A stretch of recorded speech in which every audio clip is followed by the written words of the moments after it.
urukumo rwenda makumu shanjana gumwe ubwihange rya United States of America rya singe rya Soviet Union niyo Russia iyo businjobu omukohereza kijungirizi okwetorora ensendijo jet planet Mars. Ekijungirizi cy'Amerika ekya Mariner 9 kirukuremera kilo amagana mwenda makumwenda na munana kikatishurwa hari Cape Canaveral Launch Complex mu United States of America cyayorekerera ogwa higuru okuza kwetorora planet Mars izoba nkeri urukumo rwenda makumu shashana gumwe.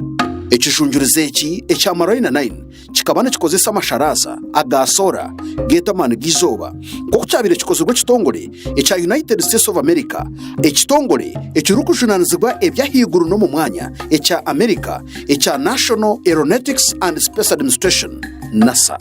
United States of America ekijungirizi cyayo ekya Mariner 9 kikasinge cya Russia ekya Mars 2 ahabwo kube cya Russia no bukirabe cyabire kisimbwire 2011 kibandize cya United States of America hone cya United States of America ekya Mariner 9 kikahingura Mars 2 ya Russia erizooba rukumo rwenda makumu shanjana gumwe cyatandika kweturura planet Mars.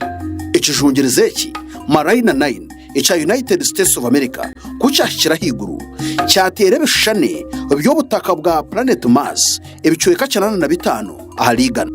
cyagaruka cyayohereza ebishane birukwingura kashanju Abamerika bayongera kwetegereza planet Mars. Ekijungirizi Mariner 9 ekya United States of America nicyo cyajumbwire orushozi orukwetwa Mount Olympus orukushangwa planet Mars hamwe na nempanga ogwisoro no kujumbura emyezi ebiri ngoko rukurebense yitu planet Earth eyino kwezi kumukuturu kureba mu itumbi aha planet Mars hari emyezi ebiri kumwe kuri kwetwa Phobos ekirukumanyisa Fia omurujungu ningo kutina hamwe na Deimos ekirukumanyisa Panic ningo kukangarana. Omugalanda Netanyahu Special Forces.